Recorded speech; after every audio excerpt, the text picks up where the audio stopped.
students. Today we will continue with Civics Chapter 3 Forms of Government. In the previous class, we have discussed about what is government, what are the functions of government, and different forms of government. So, in the previous class, we discussed about the democracy and it was divided into two parts, that was indirect method of system and the second one was a representative democracy. In representative democracy, it is further, you can say, divided into two parts, that is parliamentary system and presidential system. That means in some parts of the world they follow a parliamentary system and a presidential system. In this type of government or system, it actually run by a prime minister and other ministers who are the members of the parliament. So this type of government, or you can say system, are being regulated in which are the countries, that is UK, Europe, Israel, Japan, Africa and Asia. And in the presidential form of government, in this system the president is independent of the legislature and leads and heads the government. That means he is only responsible to form a government and he will be the head of the government. For example, that is US. In this form of government, that is in the parliamentary form of government, executive is a part of legislature and there is a fusion of powers. We have dealt in the previous class also, that is what is the meaning of executive. Here, implement laws. Okay, in this form of government it implement laws and it is a part of legislature, that is law making. So both are interconnected with each other and their powers are together. That means there is a fusion of powers, so their powers are together. In this form of system, that is presidential form of system, it is legislature and executive are separate, that is law making and implementation of law is different in the presidential form of government. In the parliamentary system, the head of the state is separate from the head of the government.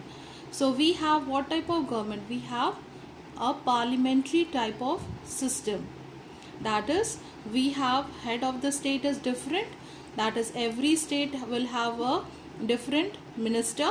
That in Jharkhand we have, but in the central, that is in the head, central will be only one head.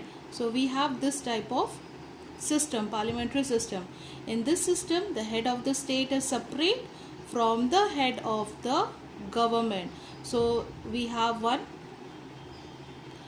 prime minister, that is of the nation, that is the central, and we have different ministers for the state. In this presidential system, the power is in the hands of the elected president and he is not a member of the parliament. So there is a difference between the parliament system and presidential system. In the presidential system, the power is in the hands of the president, but in the parliamentary system, the powers are in the hands of the central as well as in the of the state. So you can understand what is the difference between the parliamentary system and the presidential system. And these both systems, or you can say it is varies from place to place, from other parts of the world, have different type of system they follow. There is another form of government which follows in different parts of the world, that is unitary form of government and federal form of government.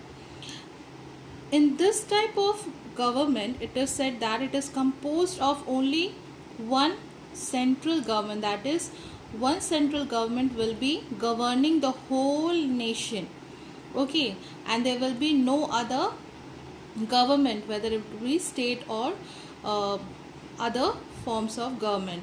In this form, you can say when there is only one government for the whole country is known as unitary form of government. Okay, and in this form of government, it makes laws and also executes the law. That is, example, we have China, Britain, and Chile. So this form of government is what? That is a system which is only governed by one government. Okay, and it is run by him. That is, the whole country is governed by one government. That is called as unitary form of government.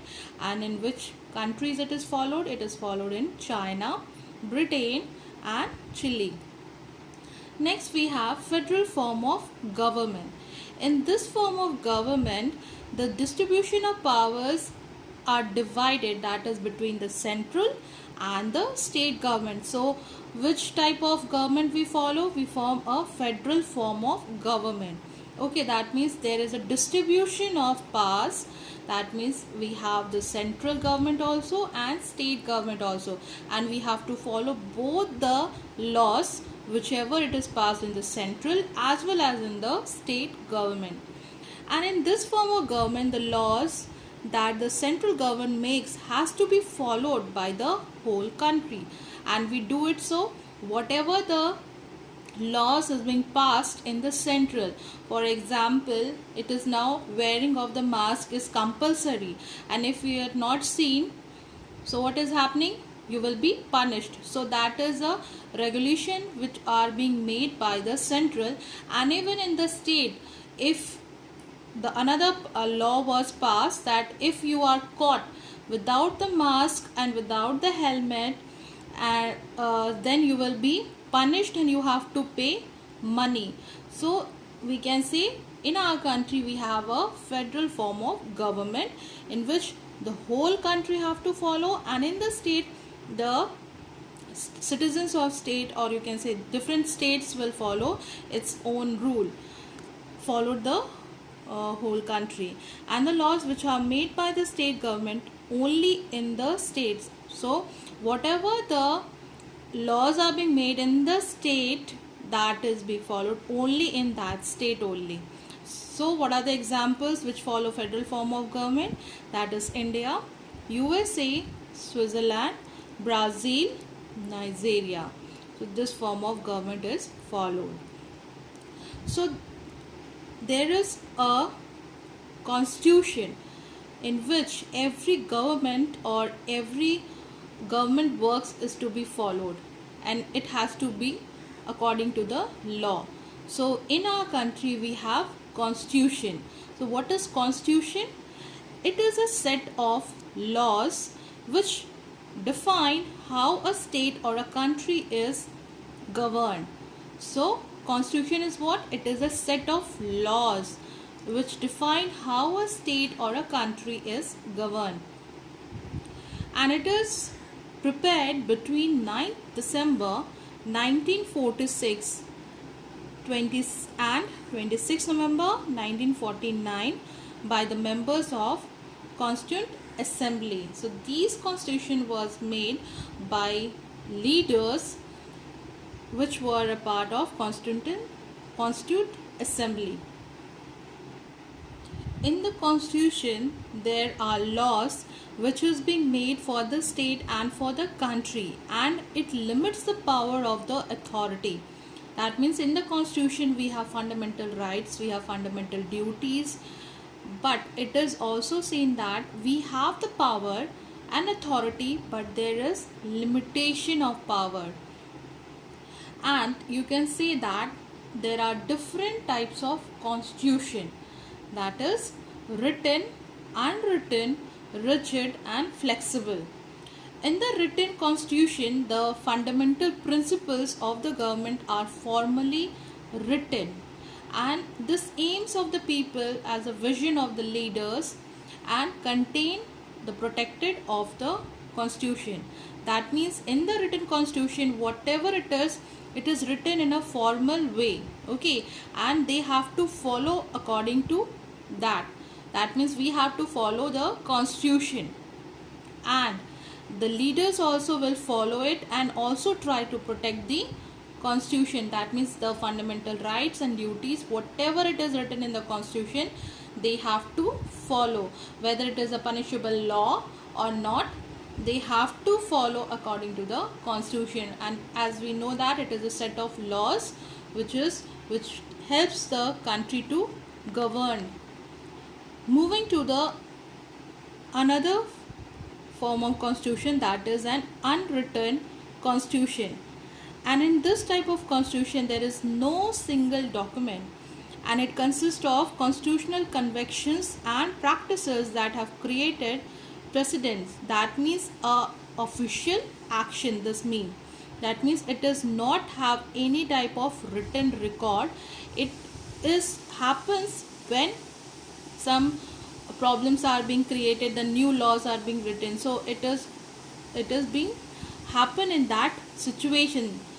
That means an official action or decision that has happened in the past for working of the institution. So that is unwritten constitution, that contains no single documents. And in written constitution we have written documents, or you can say fundamental principles of the government, which are written formally. And there are also some of them constitutions are rigid and flexible. Rigid means you cannot have any change until there is a pressure from the central government and the state government. Until that time only we can have a change in the constitution. Otherwise it is not flexible, you can say it cannot be changed at all.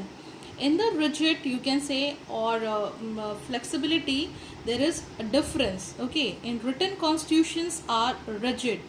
That means whatever we have talked, the written constitution, that is a written one, cannot be changed, or amendment cannot be removed. It is a rigid constitution cannot be changed easily. The central as well as the state majority is required to make changes in the constitution.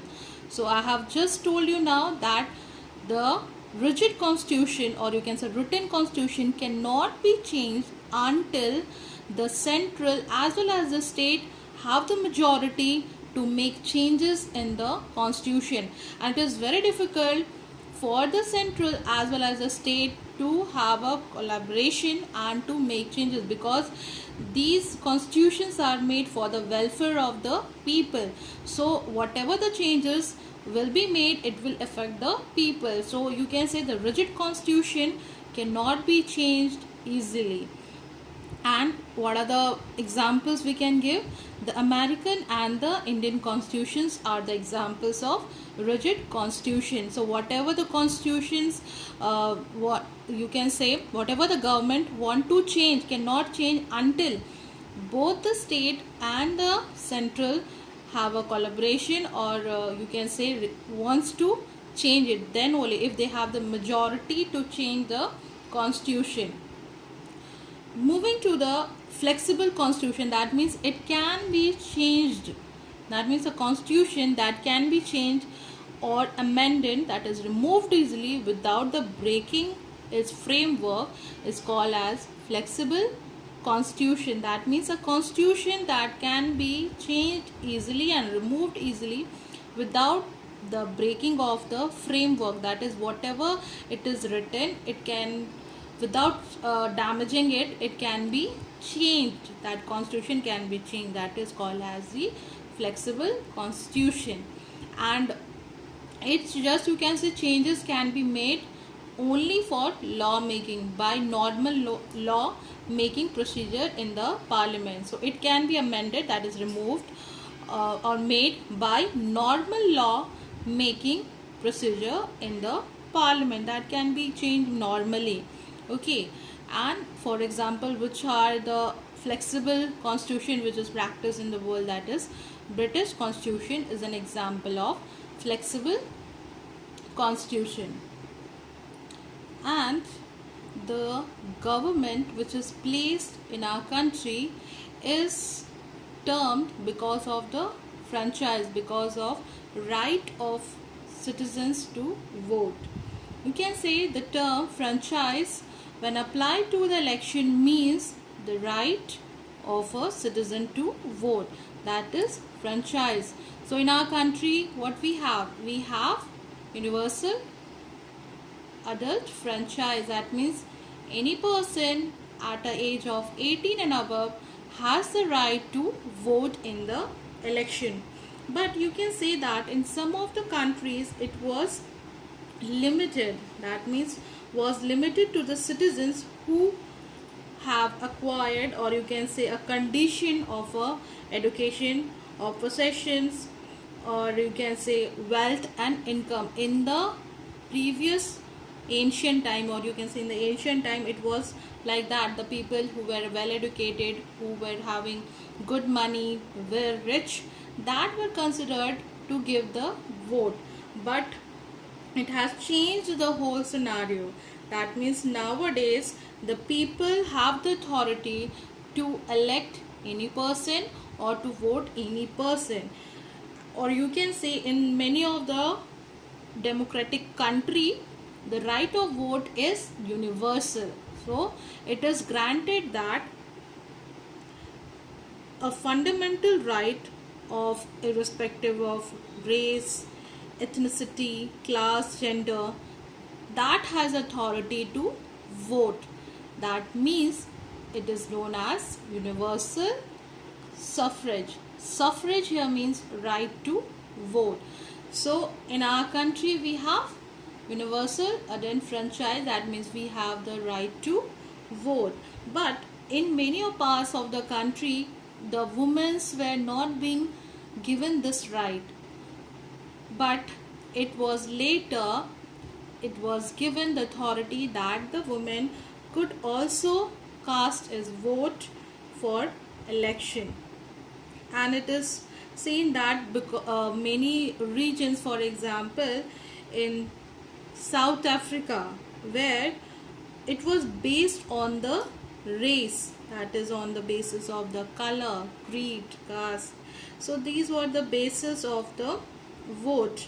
In that region, in Africa region, the black people were not being told, or you can say they were not being told to cast their vote. They were deprived from giving the vote. So but later on it was changed. That means it made it as a universal. The black people were also to cast their vote. They were able to cast their vote. So you can say in many of the countries it is just some of them have approved it, some of them have not approved, but it is being said that it is universally approved, that is every citizens have the right to vote.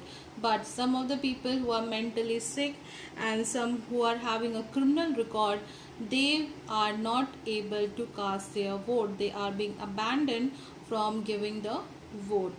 So in this chapter we have studied different forms of government, and different in the government there are different exercises, or you can say powers, which is being given to the central as well as in the state. So we have dealt in this chapter. Thank you.